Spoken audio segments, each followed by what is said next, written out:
अस्सलाम वालेकुम। अल्हम्दुलिल्लाह रब्बी अला कुल्ली हाल। क्या हाल चाल है आप लोगों के? होपफुली आप लोग ठीक ठाक होंगे। तो जी जनाब, ईद को गुजरे हुए 2-3 दिन हो चुके हैं और वापस सब लोग अपने अपनी रूटीन पर आ चुके हैं।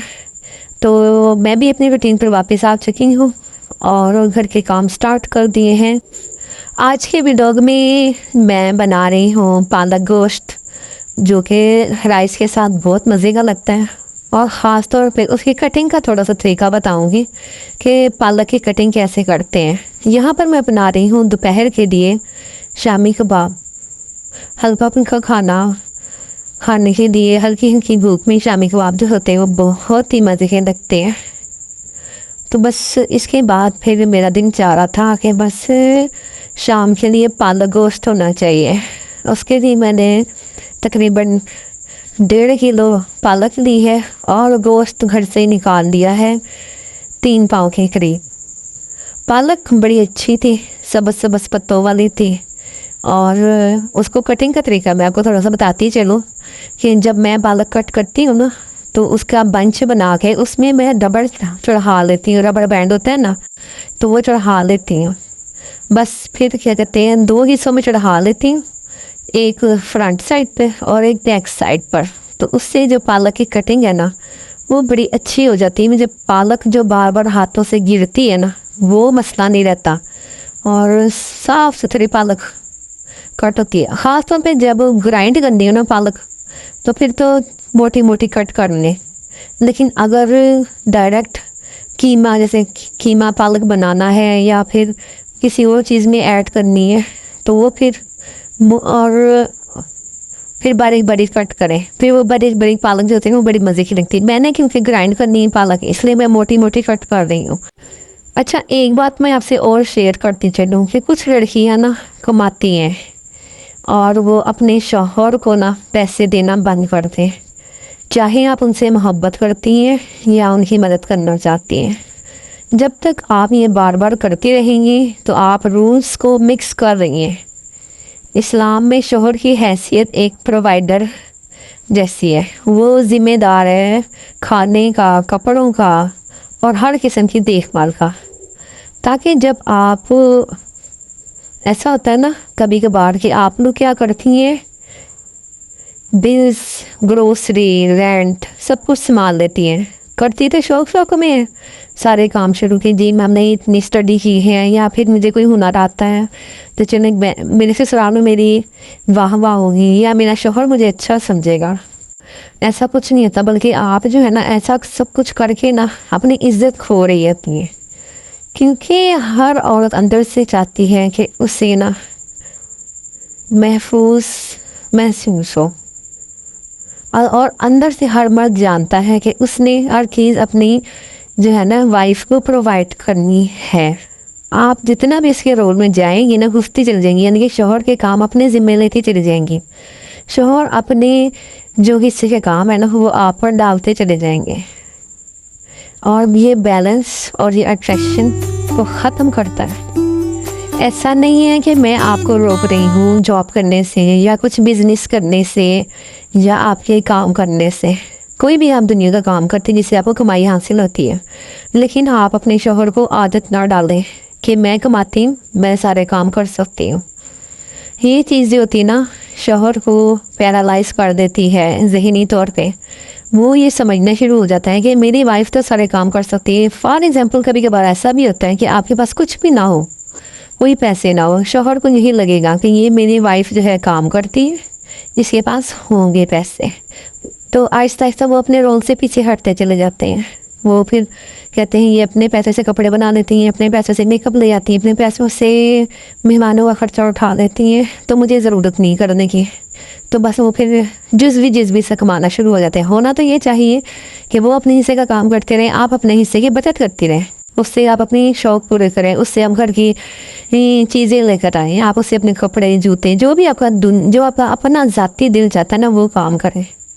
तो वो ये होना चाहिए, लेकिन होता नहीं है ऐसा। आप में से बहुत सी बहनें, मेरी सिस्टर्स ऐसी होंगी कि जो घर के खर्च उठाने पर मजबूर हो गई हैं। वो शोहर के हाथों मजबूर हो गई हैं कि वो शोहर के खर्चे भी खुद उठा रही हैं। ये अगर ऐसा है तो आप मुझे ज़रूर बताइएगा कमेंट बॉक्स में कि क्या ऐसा है, आप मेरी बात से एग्री हैं। तो जो कुछ करना ना अपने लिए करें, शोहर को इस चीज़ की आदत ना डालें कि वो आपके पैसों पे डिपेंडिंग हो जाएं। उनको कोई पैसा नहीं देना आपने, उनको आपने बिल्कुल भी अपनी जो है ना हाथ पल्ला नहीं पकड़ाना। जब आप उनके ज़िम्मे के काम अपने ज़िम्मे ले लेती ना, तो जो अल्लाह ताला ने एक लीडरशिप दी है शोहर हजरात को, मर्द हजरात को, तो वो इस डायनामिक को मिटा देती है। वो औरत जो अल्लाह ने हुक्म मुकर्रर किया ना कि बीवी उसकी मेड नहीं है, बल्कि बीवी जो है ना अल्लाह ताला ने उसके एहसास के लिए, उसके सुकून की डे बनाई है।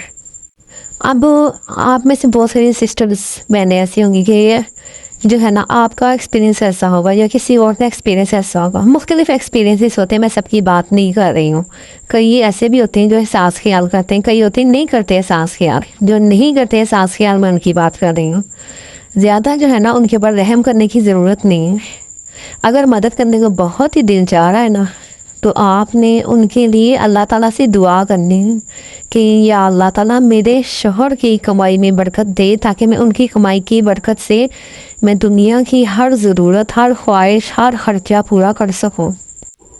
आप उनको इनकरेज करें, मगर ये हैबिट ना बनाएं कि जी मैं आपके साथ हूँ, मैं घर के खर्चे उठाऊँगी। तो आप खुद सोचें कि आप इस तरह करने से कितनी चीज़ों से दिल मारना शुरू हो जाती हैं। आप कहते हैं कि चलो मैं इस बार सूट नहीं बनाती, मैं बिल जमा करवा देती हूँ, मैं इस बार घर की कोई ज़रूरी चीज़ है, पर्दे वगैरह लेने वो नहीं लेती, कोई क्रॉकरी नहीं लेती, चलो मैं बच्चों की फ़ीसें जमा करवा दूँ। जब आप शोहर को शोहर की ज़िम्मेदारी का एहसास ही नहीं होने देंगी, तो वो कैसे आपकी ज़रूरत को समझेगा, अपने घर की ज़रूरतों को पूरा करेगा। तो जो अल्लाह ताला ने आपको दिया है हुआ है ना, शोहर की जितनी भी कमाई है उस पर खुश रहें। कमाए लेकिन वो सेविंग करें। आप शोहर को देने की ज़रूरत नहीं है, आप उससे अपनी जायज़ ख्वाहिशात पूरी करें। उस अपनी मर्ज़ी से जो आप खर्चा करना चाहती हैं ना वो करें। अपने आप को वैसे ही ऑनर करना शुरू करें जैसा कि अल्लाह ने आपको ऑनर किया है। आप चाहती हैं ना कि आपका रिश्ता मजबूत हो, गहरा हो, आपकी जो है वो बुनियाद मजबूत हो, तो फिर आप ऐसी सोच सोचो जो मोहब्बत और समझदारी से भरी हो। तो फिर आज से ही ये काम शुरू कर दें, और इसमें शोहर को भी इसमें इन्वॉल्व करने की ज़रूरत नहीं। खामोशी से आप अपना काम शुरू करें, अपने खर्चे उनको बताएं, ना कि आप अपने खर्चे खुद उठाती चली जाएं। जब एक लड़की की शादी होती है तो वो अपने शोहर की ज़िम्मेदारी है, तो वो ज़िम्मेदारी अपने शोहर को निभाने दें। आप खुद ना उठाएं, अपने पर मुशक्क़तें ना डालें, अपने पर मेहनतें ना डालें। तो होपफुली आपको मेरी ये बातें कुछ समझ आई होगी। इन टूटी फूटी बातें ये खुद मेरे कुछ ज़ाती एक्सपीरियंस की हैं, और ख़ुद कुछ मैं इधर उधर मेरी ऑब्जर्वेशन की बहुत ज़्यादा आदत है। तो मैं सुनती हूँ, कुरान क्लास में जाती हूँ, वहाँ पे उन लड़कियों के मसाइल सुनती हूँ। तो फिर मैंने सोचा कि इस टॉपिक पे डिस्कस करूँ, और मुझे बताइएगा कि कौन कौन ऐसे मसाइल से दो चार हैं। तो जो भी जिन्हें बात होती है ना वो कमेंट बॉक्स में ज़रूर बताया करें, और खुश दिली के साथ चैनल को भी सब्सक्राइब कर दिया करें और लाइक भी किया करें। अच्छा कि यहाँ तक तो ये बातें हो गई। अब मैं यहाँ बना रही हूँ गोश्त को, मैंने गला लिया बहुत अच्छे से।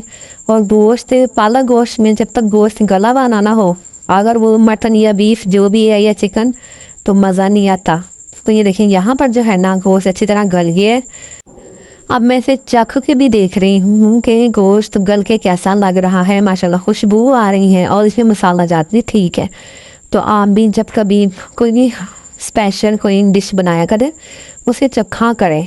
तो यहाँ पर मैंने जो है ना पहले तो कोशिश की थी इसको कूट कूट के बारीक करने की, पर वो नहीं, मेरे मुताबिक नहीं हो सका पालक। मैंने फिर इसको कर लिया ग्राइंड। अब ग्राइंड करने के बाद ना इसको अच्छी तरह मिक्स किया। कुछ घरानों में जो पालक गोश्त है वो थोड़ा ग्रेवी टाइप पसंद किया जाता है, रनी रनी सा। तो मुझे भी रनी रनी सा थोड़ा सा पसंद है, बिल्कुल सूखा हुआ जो होता है ना, ड्राई ड्राई नहीं पसंद। और वैसे भी जब चावलों के साथ खाना हो तो थोड़ा रनी रनी अच्छा लगता है। मैंने यहाँ पर सूखी मेथी ऐड की है, उसकी खुशबू बहुत अच्छी लगती है, क्योंकि हरी मेथी मिली नहीं थी। फ्रेश वाली। तो मैंने फिर उसी से सब्ज़ी वाले से ही ना सूखी हुई मेथी का उसके पास पैकेट थे, मैंने वो ले ली। और फिर हरी मिर्चें ज़्यादा सारी काट कर डाली। पालक में हरी मिर्चें बहुत मज़े की लगती हैं। सालन जो है ना वो थोड़ा तीखा सा हो जाता है, अलग से टेस्ट आता है इसका। फिर इसमें जो है हरा धनिया और अदरक को बारीक बारीक स्लाइसिस में कट करके डाला है मैंने, वो भी बड़ा टेस्टी लगता है। तो बस 10 मिनट के दम के बाद ना मैं इसे उतार दूँगी। तो होपफुली आपको आज की वीडियो ना बहुत अच्छी लगी होगी। अच्छी लगी तो जल्दी से सब्सक्राइब भी कर दें और प्यारा सा कमेंट भी कर दें। तो नेक्स्ट वीडियो किस टॉपिक पे होनी चाहिए आपने ये मुझे कमेंट बॉक्स में बताना है। अल्लाह हाफिज़।